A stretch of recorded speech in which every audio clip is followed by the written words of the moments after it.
निर्धारक एवं परिणाम।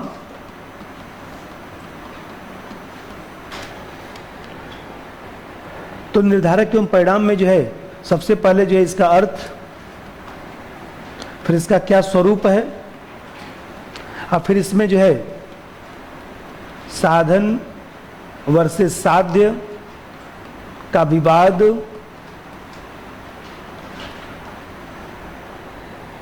तो इसमें पहला जो विवाद है कि साधन साध्य की पूर्ति करता है,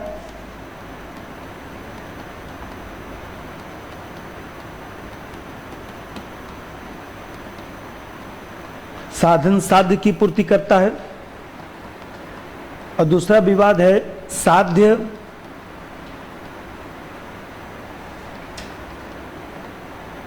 साधन की पूर्ति करता है,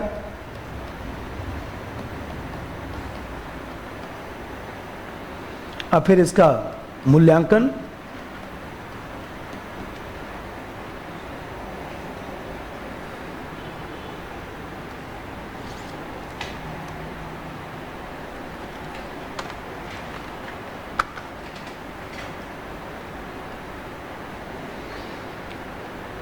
डिटर्मिनेंट इसको कहा जाता है, निर्धारक।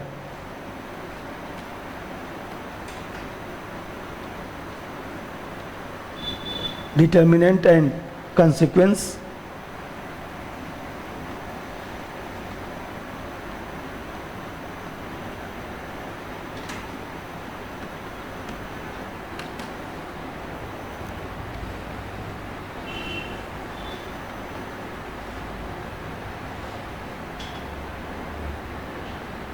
मतलब ह्यूमन एक्शन में जो है जो डिटर्मिनेंट है और जो कंसिक्वेंस है, निर्धारक एवं परिणाम, वो किस तरह से चलता है।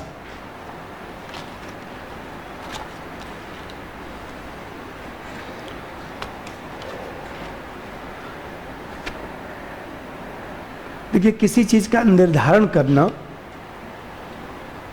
एक प्रकार से मानसिक क्रिया है। मनुष्य जब कोई ऐच्छिक कर्म करता है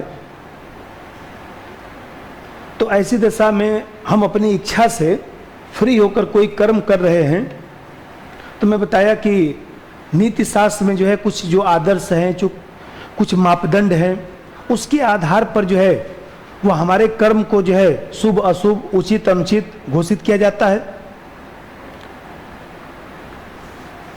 और सबसे बड़ी बात यह है कि हम स्वयं भी जो है अपने कार्य को जो है अच्छा बुरा घोषित करते हैं। जो हमारे मन के भीतर देखा जाए तो मन के भीतर जो हमारा एक तराजू है, तो मन के भीतर जो तराजू है, उस तराजू को अपने कर्म को हम रखते हैं।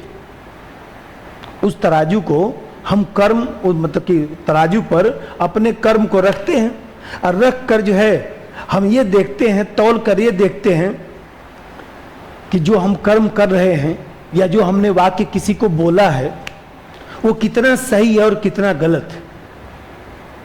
इसी चीज को नैतिक निर्धारण कहा जाता है। दूसरे से मत बताइए। नहीं, समझदार व्यक्ति बोलता है, आप बताते हैं, जानते हैं हमसे गलती नहीं हुआ होता, मत कहिए। अपने से सोचिए, अपने प्रायश्चित करिए। तो अपने से प्रायश्चित करिए, क्योंकि आपके भीतर तो खुद ही भगवान ने तुला दे रखा है। उसी पर रख के देख लीजिए कि आपने सही किया है कि गलत किया है। किसी का कोई पैसा मार दिया, किसी का चीटिंग कर दिया, किसी के साथ फ्रॉड कर दिया। मान लीजिए हम ही लोग पढ़ाते हैं, तो मान लीजिए सबको करिए अच्छा से नहीं पढ़ाएंगे तो मन में होता है ना कि अरे सिलेबस भी नहीं पढ़ाया, जो बोला था वो भी पूरा नहीं किया। तो मन के तराजू पर रख कर यदि तौला जाए कि अरे भाई, मान लीजिए एक दिन लेट हो गया, 2 दिन लेट हो गया, रोज लेट ही होगा तो कैसे काम चलेगा। 10-5 मिनट लेट हो गया चलेगा, पता नहीं आधा पौन घंटे बाद हम टहलते हुए आ रहे हैं, आधा घंटा पढ़ाया, फिर मैंने बोल दिया कि आज रहने दीजिए, आज मन नहीं कर रहा है। मन उनके चक्कर में पड़ गए। मन क्या, मन किसी का करेगा? आपका मन कर रहा है यहाँ पर बैठ के पढ़ने का, भाई मन थोड़े ना कर रहा है, लेकिन मन मारना पड़ता है। क्योंकि कहीं ना कहीं जो है आपने ही तो संकल्प लिया है कि हम IAS PCS बनेंगे। तो जिस दिन आपने संकल्प लिया था उस दिन आपको समझ में नहीं आ रहा था कि हमको कितना परिश्रम करना पड़ेगा। उसी दिन पूछ लिए होते, किसी ऑफिस में चले गए होते, किसी अधिकारी से पूछ लिए होते कि साहब आप IAS PCS बने हैं, कुछ मेहनत, कितना मेहनत करना पड़ेगा, तो खुद ही बता दिया होता कि जीवन में 2-3 साल जो है भूल जाना कि 2-3 साल हमारे जीवन में आया था, वो सन आया ही नहीं, तब तैयारी में लगना, नहीं तो जाओ अपना घूमो फिरो, कोई दिक्कत की बात नहीं है। तो हम कहते हैं कि ये जो निर्धारण हमने किया उसी चीज को नैतिक निर्धारण कहा जाता है। लिखिए अर्थ, ऐसी मानसिक क्रिया जो किसी मनुष्य के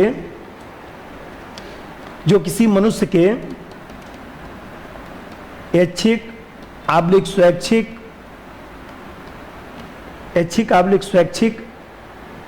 कर्म को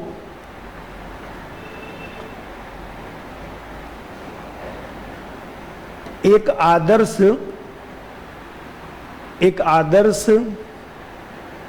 आब्लिक मापदंड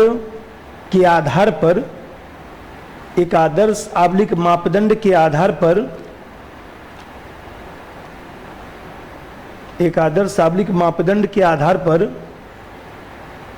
उचित अनुचित घोषित करता है,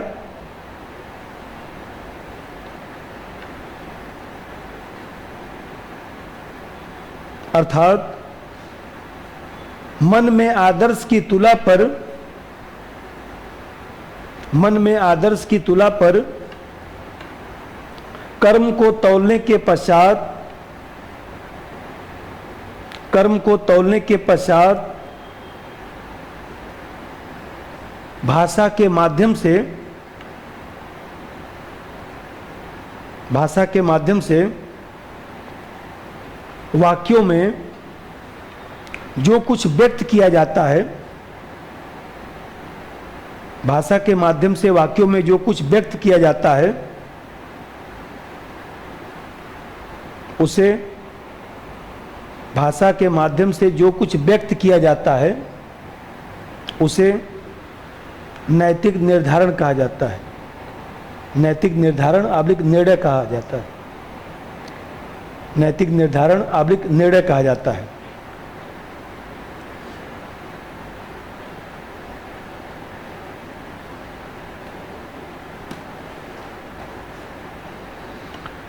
अब समस्या यह है कि इसका स्वरूप क्या है।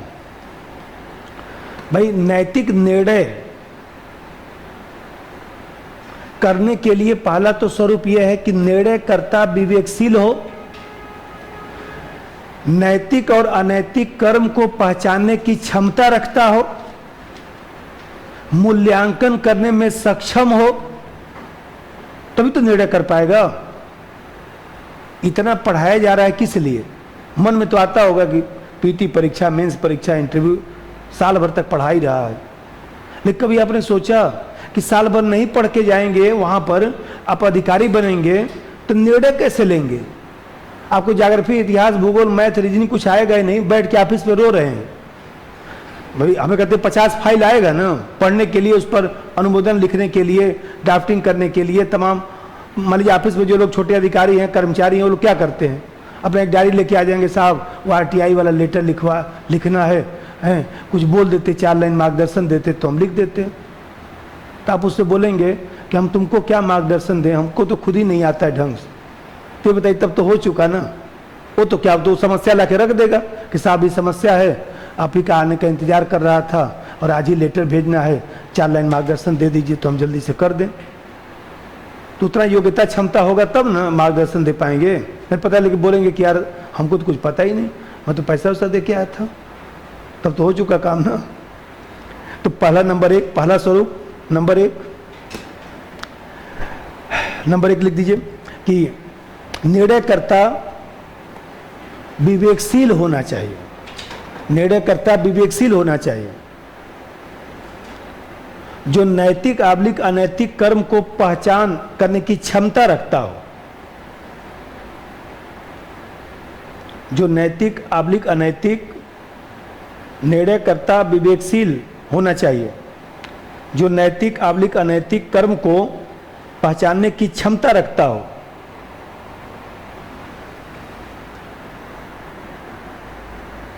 नैतिक आबलिक अनैतिक कर्म को पहचानने की क्षमता रखता हो, अर्थात मूल्यांकन करने में सक्षम हो, मूल्यांकन करने में सक्षम हो,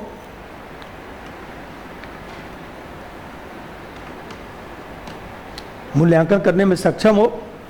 दूसरा बात समझिए, देखिए नैतिक निर्धारण जो है भाई, नैतिक जो निर्धारण है, जो नैतिक निर्णय है, वो आलोचनात्मक होता है, मूल्यात्मक होता है। केवल जो है वो सही नहीं बताया जाता है, गलत भी बताया जाता है।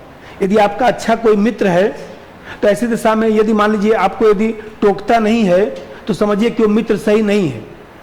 अरे भाई आप ही एक बार दो बार तीन बार फेल हो जाते हैं तो अच्छा मित्र बोलता कौन सा पढ़ाई पढ़ रहे हो यार, कौन सा पढ़ाई चल रही है, अरे इस बार तो हिस्ट्री गड़बड़ कर दिया, अरे हिस्ट्री गड़बड़ कर देते यार, हिस्ट्री पढ़ डालते, ज्योग्राफी गड़बड़ कर दिया, ज्योग्राफी पढ़ डालते। तुम्हारे साथ समस्या रहा है भाई। कोई मित्र दोस्त अच्छा है, शुभचिंतक है तो बोल देता है ना। अब आप बुरा मानने जानते हैं, जब मिलते हैं तब यही कहते हैं हिस्ट्री ज्योग्राफी पढ़ डाल। अरे ठीक तो कह रहा हूं। तो हम कहते हैं यहां पर जो है देखा जाए तो सही और गलत दोनों पहलुओं का निर्धारण किया जाता है। ये नहीं, आलोचनात्मक भी, यदि आलोचना भी किया जाता है भाई, कोई मान लीजिए आपका मित्र आपकी आलोचना करता है तो उसको ले आके चाय पिलाते हैं ना कि चलो भाई तुम हमारी आलोचना कर रहे हो, कम से कम हमको सही रास्ते पर तुम ले गए। मान लीजिए आप इधर उधर घूमते रहते हैं, अच्छा मित्र तो बोल देता है ना यार पढ़ने के लिए आओ, पढ़ तो लो। माँ बाप कैसे तुमको पैसा भेज रहे, तुम्हें समझ नहीं आ रहा है, तुम घूम रहे हो इधर उधर, तो उससे दोस्ती आप तोड़ेंगे थोड़े ना, उसको चाय पिला के बोलेंगे यार तुमने सही रास्ता दिखाया। अब आप लोग क्या करेंगे, आप लोग जानते होंगे। नंबर 2, नैतिक निर्णय आलोचनात्मक आबलिक मूल्यात्मक होता है। नैतिक निर्णय आलोचनात्मक आबलिक मूल्यात्मक होता है, आलोचनात्मक आबलिक मूल्यात्मक होता है, अर्थात इसमें सही और गलत दोनों पहलुओं का निर्धारण किया जाता है।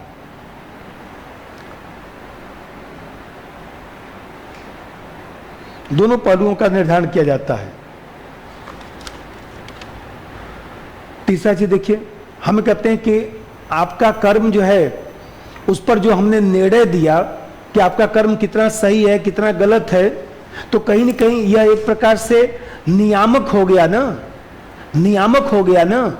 नियामक हो गया इसलिए क्योंकि यह आपके आचरण को नियमित करता है। नंबर 3, यह नियामक की तरह है, यह नियामक की तरह है क्योंकि हमारे आचरण को नियमित करता है, हमारे आचरण को नियमित करता है।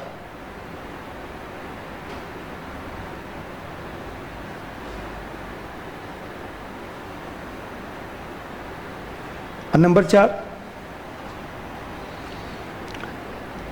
नैतिक निर्णय व्यवहारिक जीवन से संबंधित कार्यों पर निर्णय किया जाता है। नैतिक निर्णय व्यवहारिक जीवन से संबंधित, व्यवहारिक जीवन से संबंधित कार्यों पर निर्णय है। नैतिक निर्णय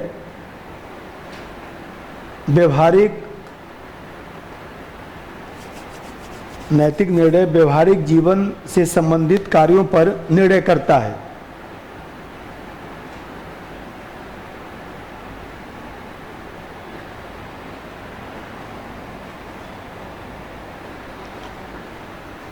इसी प्रकार देखिए, जैसे मान लीजिए कि हमारे यहाँ जो है जब कोई हम लोग नैतिक निर्णय करते हैं तो एक प्रकार से देखा जाए तो अनुमान जन्य होता है। हम अनुमान लगाते हैं ना, अनुमान लगाया जाता है। और साथ ही साथ जो है जो नैतिक निर्णय है वो आत्मगत होता है, भाई हमें लगता है। जैसे मेरा एक मानना है, सही है कि गलत है, कि देखिए हम लोग का सिलेक्शन नहीं होता है, चाहे मान लीजिए कोई दिक्कत आती है तो हम लोगों में बहुत सारी कमी है। क्योंकि देखिए कमी इसलिए है क्योंकि आप परीक्षा देने जाते हैं तो आपको सब आना चाहिए भाई, आपको सब पढ़ के जाना चाहिए। अब आप खुद सोचिए कि अब आईएएस पीसीएस में कोई प्रश्न अच्छा नहीं पूछेगा तो कहाँ पूछेगा। एक दिन बैठ के सोचिएगा कि आईएएस में ढंग का क्वेश्चन नहीं पूछेगा तो कहाँ पूछेगा। गए थे सबसे बड़ी परीक्षा देने के लिए और वहां पर भी बोल नहीं जानते हैं, ऐसा घुमाया ना कि क्वेश्चन ही नहीं समझ में आया। घुमाएगा नहीं तो भाई घुमाएगा तो क्वेश्चन आपको सोचना चाहिए। तक सबसे बड़ी परीक्षा देने जा रहा हूं, कोई फाल्ट नहीं छोड़ूंगा। देखते तो हैं हर साल जीएस का पेपर उल्टा सीधा पूछता है, हर साल। ऐसा मत समझिए कि अगली बार ठीक हो जाएगा, हर साल यही ट्रेंड है उसका। हम लोग के जमाने में भी घुमाता था, लेकिन वही है कि वो जमाना थोड़ा दूसरा था, आज जमाना थोड़ा दूसरा है। और आज के 10 साल बाद जब आप लोग बन जाएंगे और जब मान लीजिए दूसरा कोई परीक्षा दे के आकर जब पेपर देखेंगे तब आपको लगेगा कि तो बड़ा कठिन प्रश्न पूछा है, हम लोग समय में तो बड़ा आसान था। तो वो कंपटीशन का स्तर हमेशा बढ़ रहा है। इस साल का पेपर ले लीजिए और 4 साल पहले का पेपर ले लीजिए, जमीन आसमान का आपको अंतर दिखाई देगा। अगले साल का पेपर लेंगे तो इस साल के पेपर से कठिन रहेगा, क्योंकि उसका ट्रेंड है, वो मेरिट बढ़ने थोड़ी ना देगा। वो किसी को परीक्षा भवन से निकल कर ये नहीं बोलने देगा कि 70 सही कर दिया हूं। वो ऐसा सेट करके रखता है कि वहां से निकलने के बाद जो है कोई बोल नहीं सकता कि मैं पास ही हो रहा हूं। निकलने के कुछ देर बाद जब थोड़ा सा देख हो लेगा तब बोलेगा हो जाएगा। उसका है अपना एक मानक है। नंबर 3, यह अनुमान जन्य होता है, अर्थात अनुमान लगाया जाता है। यह अनुमान जन्य होता है, लिख देता हूं, अभी आप लोग टर्म लिखने में दिक्कत आता है। अनुमान जन्य, यह अनुमान जन्य होता है अर्थात अनुमान लगाया जाता है।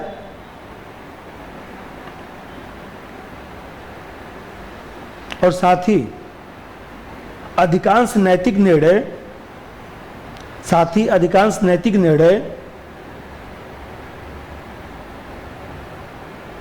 आत्मगत होता है।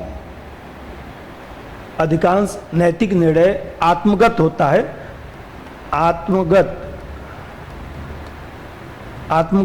आत्मगत का मतलब कि जैसे हमारी आत्मा में कोई चीज आ रहा है तो हम उसके हिसाब से आपको बता रहे हैं, राय दे रहे हैं। मतलब विषयगत, कि हमने जितना हमको समझ है उसके हिसाब से ही तो हम आपको बता रहे हैं। तभी तो बोलता हूं कि बूढ़े व्यक्ति से कभी कभी मिलना चाहिए। मैं गांव में जाता हूं, अभी मैं गया था 15 दिन गांव रह के आया हूं, तो मैं जितने लोग हमसे बड़े लोग थे, बूढ़े बुजुर्ग थे, सबके यहाँ मैं खाना वाना भी खाया, रुका भी, बाटी चोखा भी लगवाया 2 दिन अपने यहाँ। तो सब लोग अपना, बूढ़े लोग, तो मैं उन लोगों से पूछता था जीवन के बारे में, तो सब लोग बोलते थे अरे अपने उम्र के लोगों से मिलते, बूढ़े व्यक्ति का हाल चाल पूछ रहे हैं, अब जी उनको जाना है, हम क्या अनुभव उन्हीं के पास है। आप तो अभी रहेंगे, बाद में आपसे मिल लूँगा, लेकिन उनको जानना है तो, क्योंकि वो जो जीवन में जो अनुभव किया है उस अनुभव से हम तो कुछ सीख लें। उस चीज़ को आत्मगत कहा जाता है कि आत्मा में जितना हमारा अनुभव है उसके हिसाब से हम नैतिक निर्णय कर रहे हैं। अब ये जो दोनों विवाद है, ए और बी, इन दोनों विवाद को मैं अलग अलग पढ़ाऊंगा। आया भी था इस साल, देखिएगा पेपर। साधन साध्य की पूर्ति करता है, औचित्य सिद्ध करता है। इस साल या पिछले साल हमेशा आता रहता है, 2-3 साल पे क्वेश्चन, बहुत अच्छा प्रश्न है। अब पहले इसकी हम लोग चर्चा करेंगे। तो इसमें जो है सबसे पहले जो है इसकी भूमिका ऐसे बनाइए, दोनों को अलग अलग पढ़ाता हूँ। इसकी भूमिका, फिर इसके बाद जो है इसका भूमिका के साथ जो है इसी भूमिका में ही जो है विषय वस्तु को भी लिख देना है, विषय वस्तु को भी लिख देना है। इसके बाद इसका जो है समीक्षा करना है। अब फिर समीक्षा के बाद जो है वह एक मूल्यांकन।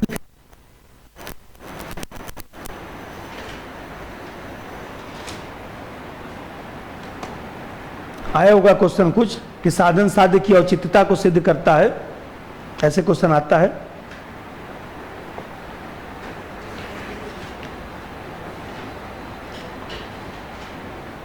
आप लोग घर से खोज के लाएंगे तभी ना, मेरे पास है लिखा हुआ, मैं कल से बता दिया करूंगा। इस साल में पूछा है, उतना तो याद रहता है कि ये सब क्वेश्चन इस तरह, इसलिए तो अलग अलग करके पढ़ा रहा हूं, क्योंकि जब क्वेश्चन जो पूछेगा उसी का आंसर आपको लिखना है। अब समझिए, साधन साध्य की पूर्ति करता है, इसका मतलब यह है कि जो जैसे ठीक है, साधन साध्य की पूर्ति करता है, इसका मतलब ये हुआ कि साधन ठीक होना चाहिए। साधन ठीक होना चाहिए, साध्य चाहे जो भी हो, मतलब साधन, इसको और भी अच्छी भाषा में लिख दूं कि साधन साध्य के औचित्य को सिद्ध करता है, साध्य के औचित्य को सिद्ध करता है, जिससे क्लियर है मामला। साधन साध्य के औचित्य को सिद्ध करता है, साधन साध्य की पूर्ति करता है। इसका मतलब यह हुआ कि जो आदर्शवादी विचारक हैं, चाहे वो कांट है, चाहे ग्रीन है, चाहे ब्रेडले है, चाहे हीगल है, ये सब जितने भी विचारक हैं, चाहे डेविड ह्यूम को भी लीजिए, चाहे बर्कले को लीजिए, ये जितने विचारक हैं, ये लोग कहते हैं कि कर्म का जो आंतरिक पक्ष है,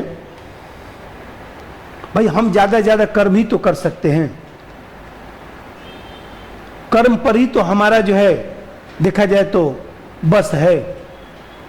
तो नैतिक निर्णय का विषय वस्तु कर्म होना चाहिए।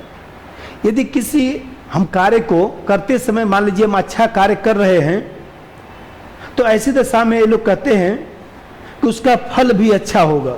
सिंपली समझिए, वही हम यदि मान लीजिए कर्म अच्छा कर रहे हैं तो उसका फल भी अच्छा होगा। तो यदि कार्य हमारा शुभ है तो फल भी शुभ ही होगा।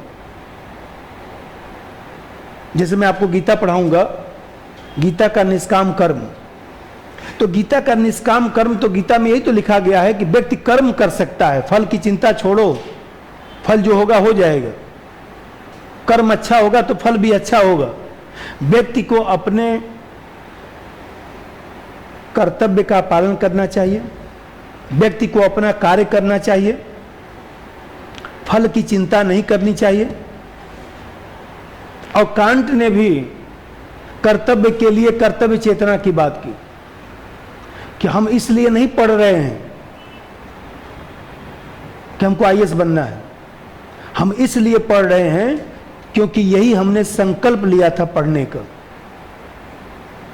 यही जिस दिन मैं सोचा था कि मैं आईएएस पीसीएस बनूंगा, उस दिन मैंने संकल्प लिया था कि मैं पढ़ूंगा अच्छे तरीके से, रिजल्ट चाहे जो भी हो, मैं अपनी पूरी क्षमता लगाऊंगा कर्तव्य के लिए कर्तव्य चेतना। कि हमने यही तो संकल्प लिया था। मान लीजिए आप लोग 10 लोग आ गए, 2 लोग आ गए, 20 लोग आ गए, उससे मुझे मतलब थोड़े ना है। मैंने एक बार शुरू कर दिया कोर्स तो अब खत्म होकर रहेगा, बीच में रुकता उगता नहीं है। अब ये नहीं कि जो है आप लोग 5 लोग आ गए तो रुकिए अभी 10 दिन और भी बच्चा लोग आ जाएगा तब शुरू करूंगा, ऐसा कुछ नहीं। शुरू होगा खत्म होगा, 5 लोग आइए 20 लोग आइए, उससे कोई फर्क नहीं पड़ेगा। क्योंकि हमने जब एक बार संकल्प लिया कि हमको पूरा कोर्स खत्म करना है तो उसमें फिर बाधा नहीं। आपने शुरू किया कि हमको तैयारी करना है तो एक बार फेल भी हो गए, 2 बार फेल भी हो गए, तो क्या चिंता है? कोई दूसरा बल्कि मजाक उड़ा रहा है कि कौन सी पढ़ाई चल रही। कोई बात नहीं भाई साहब, लगा तो हूं और अच्छे से लगूंगा।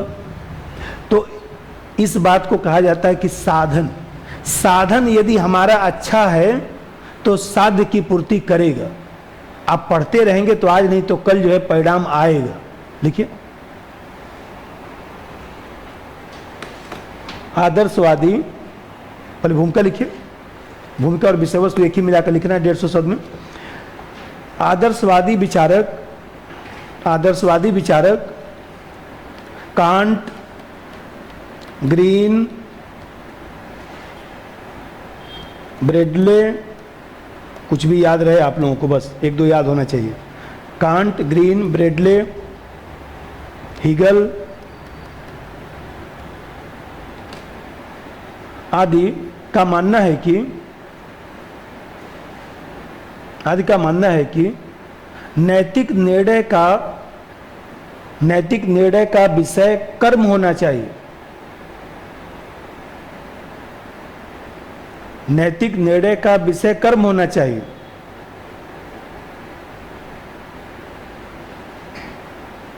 अर्थात यदि किसी कार्य का प्रयोजन शुभ है, अर्थात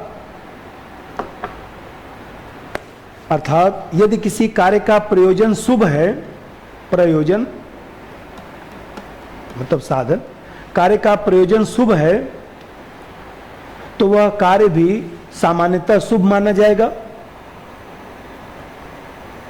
तो वह कार्य भी सामान्यतः शुभ माना जाएगा।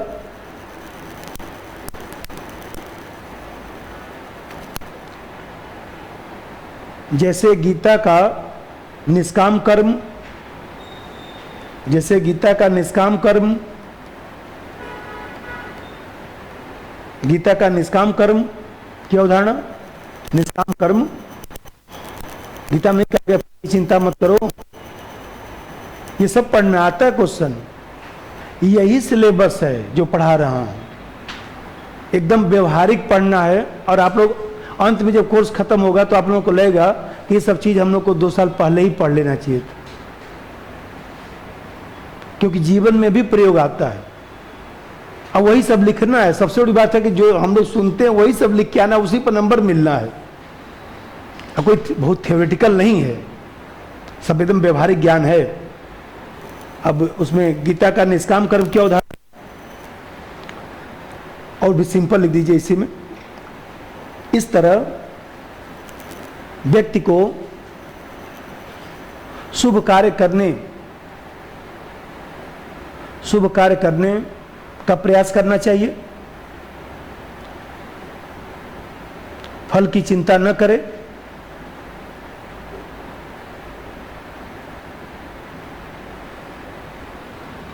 जैसे कांट ने कर्तव्य के लिए कर्तव्य चेतना की बात की,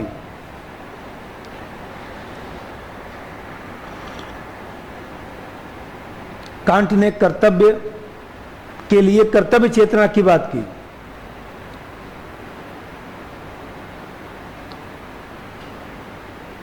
कर्तव्य के लिए कर्तव्य चेतना, कर्तव्य के लिए कर्तव्य भी कहा जाता है, कांट का ही स्टेटमेंट है, कर्तव्य के लिए कर्तव्य।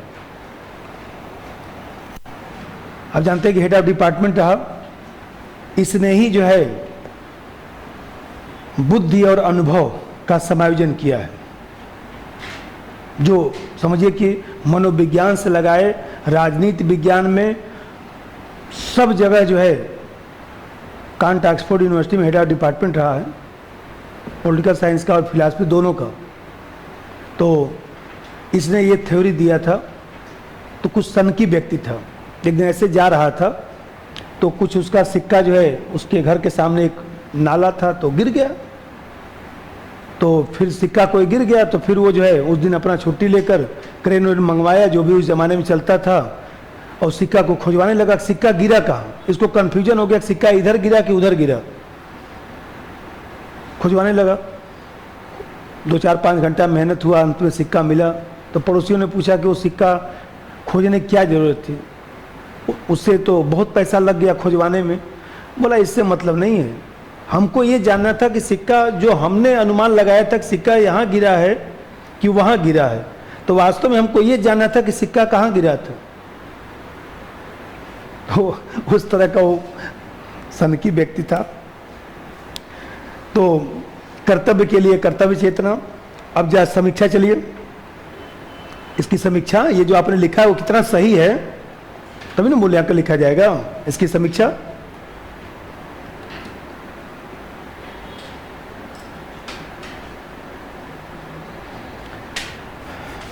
अब समीक्षा में पहला चीज ये है कि इसका मतलब कि साधन अच्छा है तो साध्य अच्छा होगा, यही तो मतलब निकला। और साधन बुरा है तो साध्य भी बुरा होगा।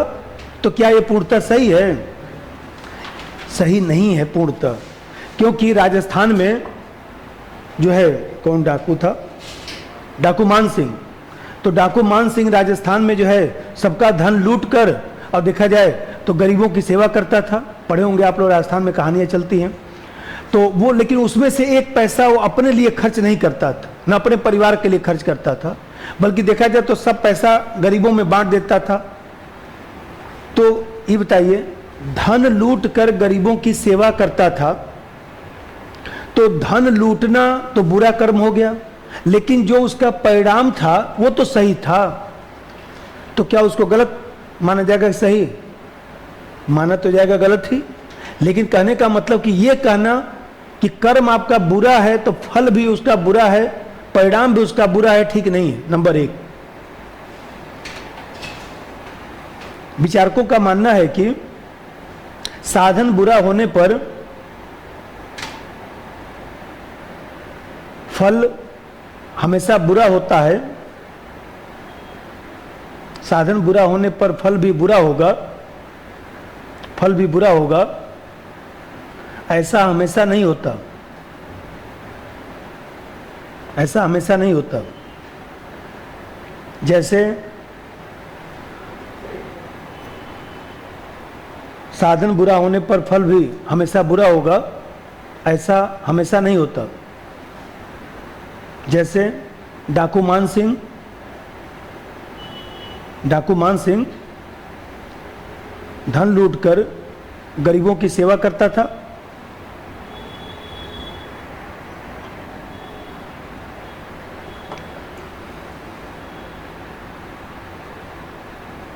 मार्क्स हिंसा की बात करता था, मार्क्स, उसी में एग्जाम्पल लिखिए, कुछ भी आपको याद आना चाहिए। मार्क्स हिंसा की बात करता था लेकिन साम्यवाद की स्थापना करना चाहता था, मार्क्स हिंसा की बात करता था लेकिन साम्यवाद की स्थापना करना चाहता था।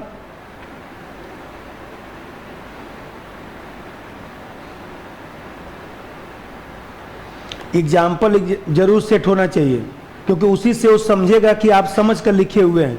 मार्क्स हिंसा के माध्यम से जो है पूंजीपतियों का गला काटना चाहता था ना, लेकिन गला काट कर वो क्या चाहता था? समतावादी समाज का निर्माण करना है। वो तो चाहता था कि सब लोग समाज में समानता आ सके, सबकी मूलभूत आवश्यकता की पूर्ति हो सके। तो उसका जो परिणाम था, उस परिणाम के बारे में तो सही सोचता था। साधन तो उसका हिंसा करना, गला काटना पूंजीपतियों का, ये तो गलत था ना। दूसरा बात समझिए भाई, हमें कहते हैं आपने शुभ संकल्प लिया कि हम अच्छा काम करेंगे, तो जरूरी नहीं कि अच्छा काम करने से जो है अच्छा परिणाम भी आ जाए। कितने लोग बेचारे पढ़ते हैं 8-8, 10-10 साल, IAS नहीं बन पाते। बहुत सारा एग्जाम्पल, कितने लोग ऐसे मिल जाएंगे। कोई साल, 2 साल, 3 साल में ही बन जाता है।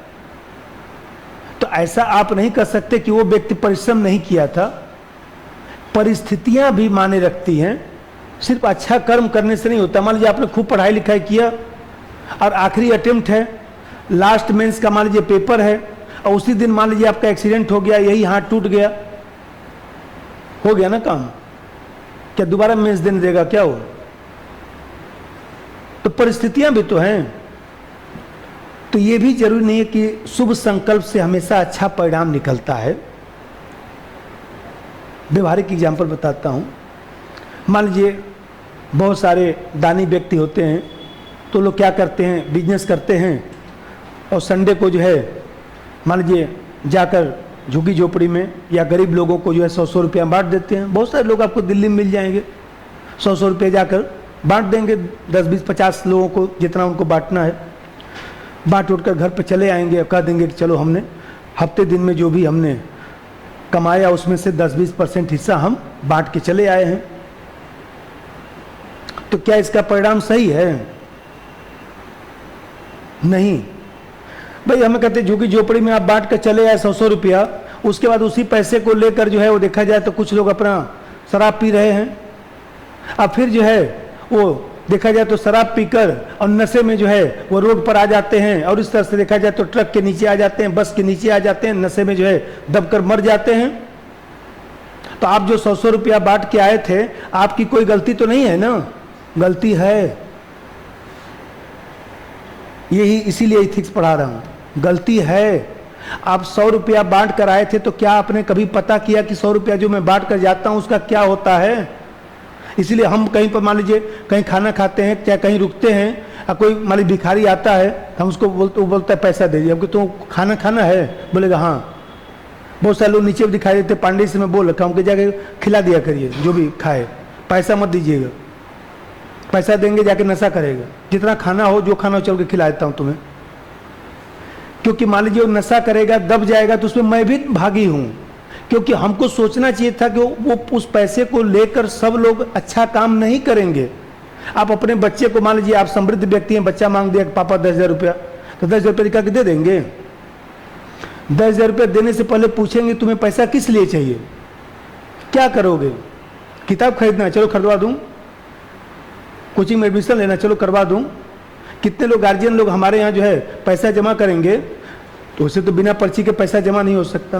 अकाउंट में पैसा आता है तो पांडे से मैं बोलता हूँ कि घर पे फ़ोन करके बता दीजिएगा, या गार्जियन से बोलिएगा अगर आप पैसा अकाउंट में जमा करिए, हम आपको बताएंगे, क्योंकि बच्चे लोग दुरुपयोग कर सकते हैं।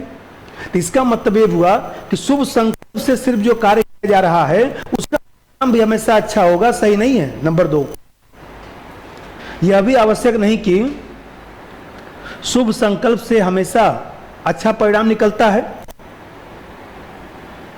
यह भी आवश्यक नहीं कि शुभ संकल्प से हमेशा अच्छा परिणाम निकलता है। शुभ संकल्प से हमेशा अच्छा परिणाम निकलता है।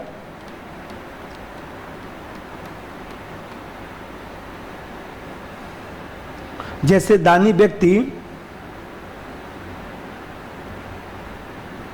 भिखारी को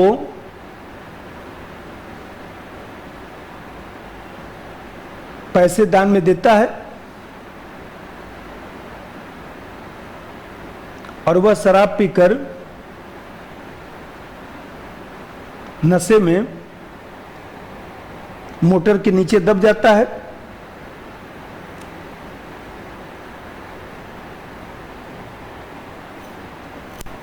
मोटर के नीचे दब जाता है, अतः परिणाम शुभ नहीं है, परिणाम शुभ नहीं है।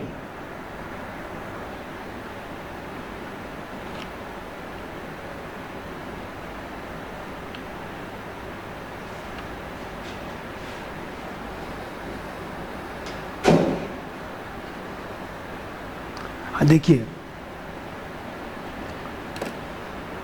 ये भी कहा जाता है कि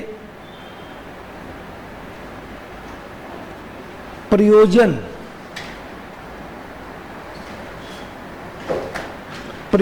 जो है नीति शून्य होता है। जो परिस्थितियां थी उस परिस्थिति में आपने ऐसा साधन अपनाया।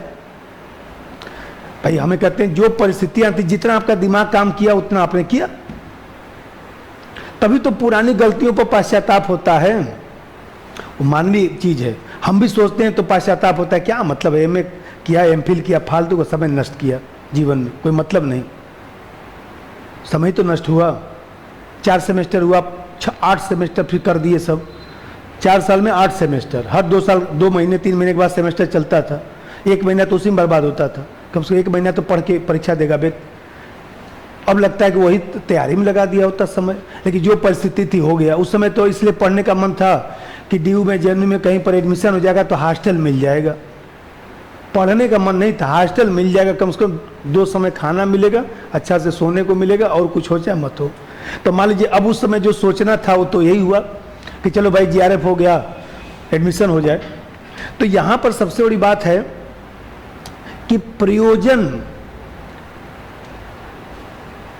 जो साधन है वो परिस्थिति जन्य होता है।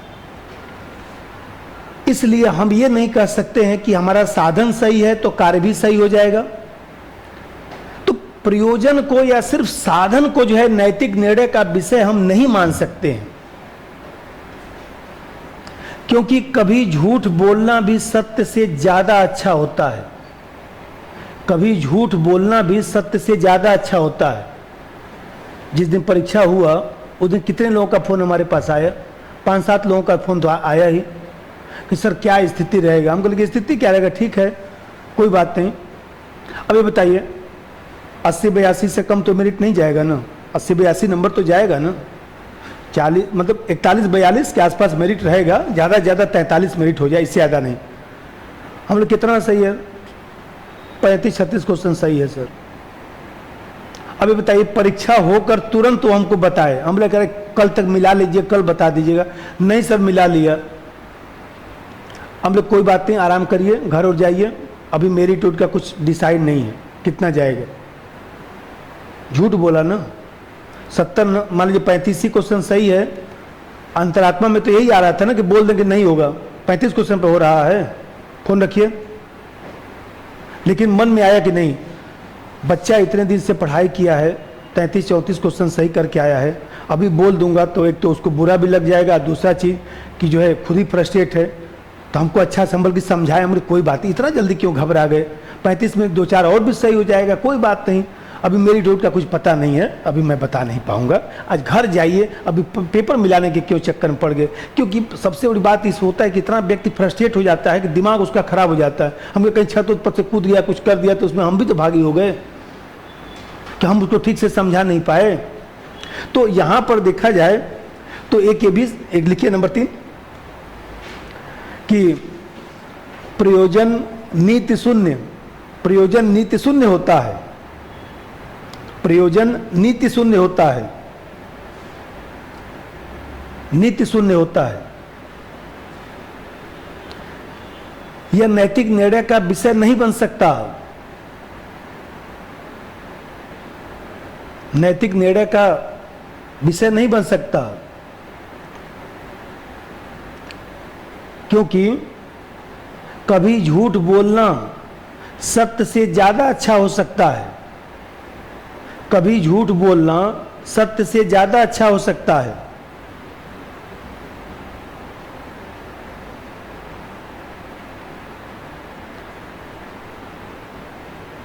सत्य से ज्यादा अच्छा हो सकता है। अब जरा देखिए, यहां पर ध्यान रखिएगा कि दोनों का मूल्यांकन एक ही होगा, मूल्यांकन जो है दोनों का एक ही होता है। कारण साधन साध्य के औचित्य को सिद्ध करता है, इसमें भी फाल्ट है, साध्य साधन के औचित्य को सिद्ध करता है, इसमें भी फाल्ट है। साधन और साध्य दोनों शुभ होना चाहिए।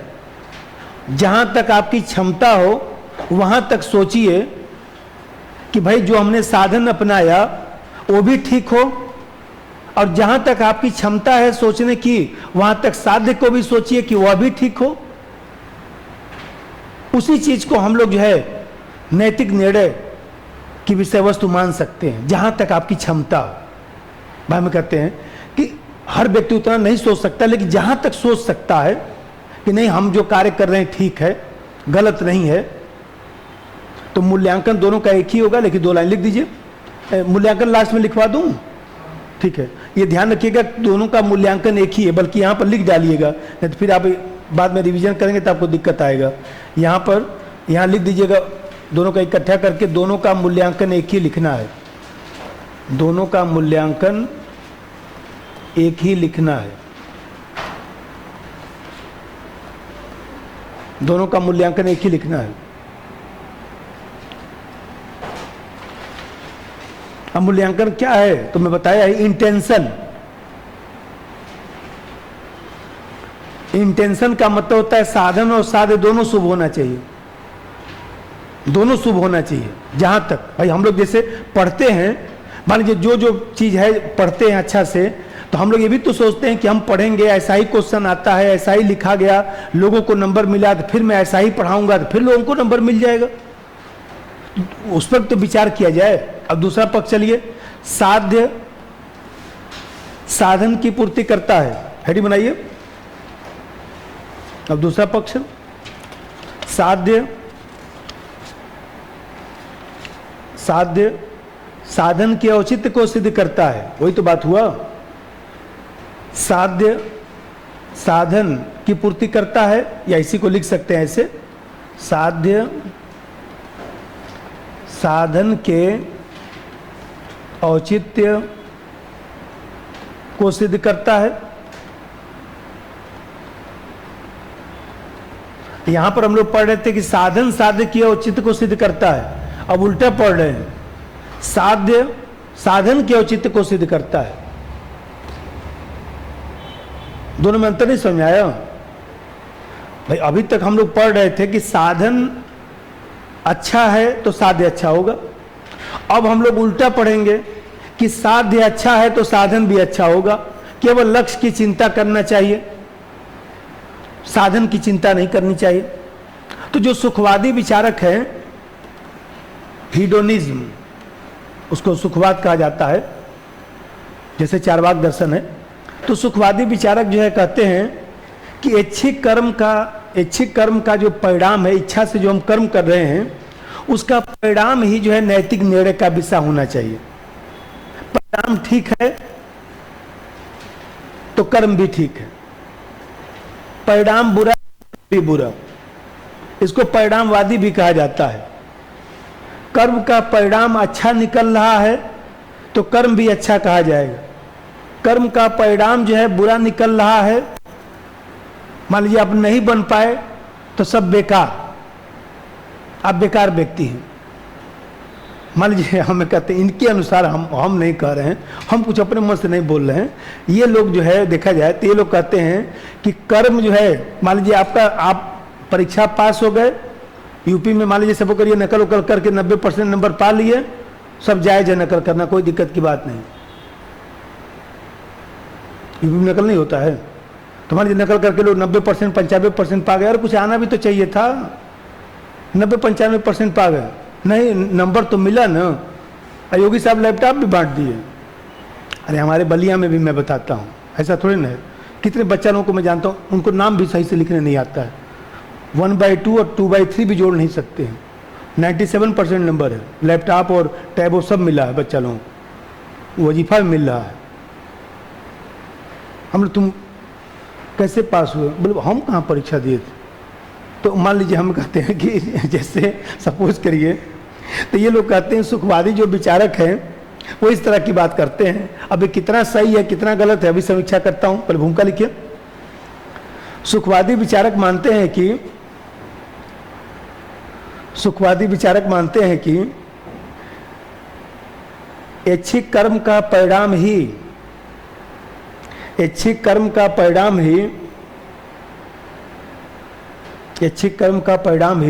नैतिक निर्णय का विषय होना चाहिए। ऐच्छिक कर्म का परिणाम ही नैतिक निर्णय का विषय होना चाहिए।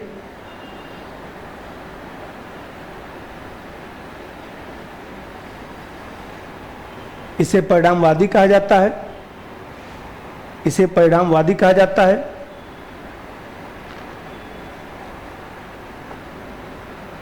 इनके अनुसार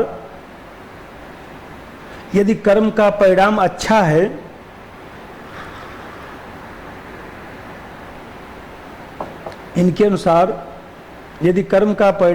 है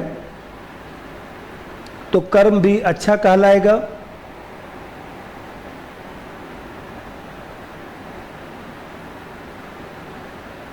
और कर्म का परिणाम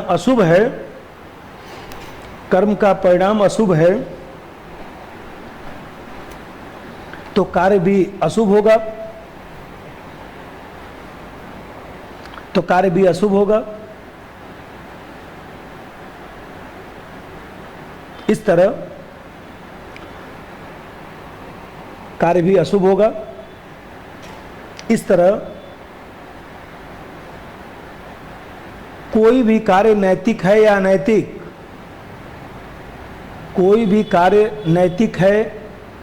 या अनैतिक, इसका निर्धारण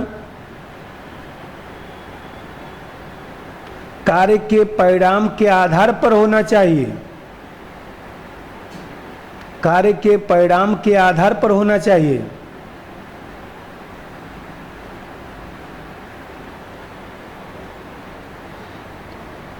मतलब कि यदि कोई शंका हो रहा है कि नकल मारें कि न मारें, तो आप ये सोचिए कि नकल मारने से हमको अच्छा नंबर मिल रहा है इसलिए नकल मारिए।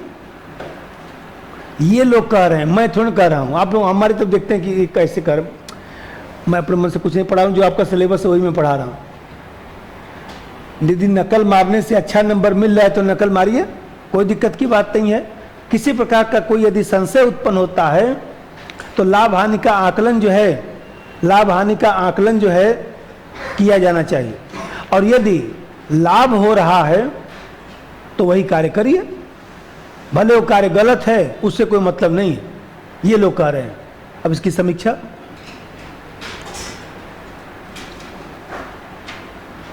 अब इसकी समीक्षा किया जाए।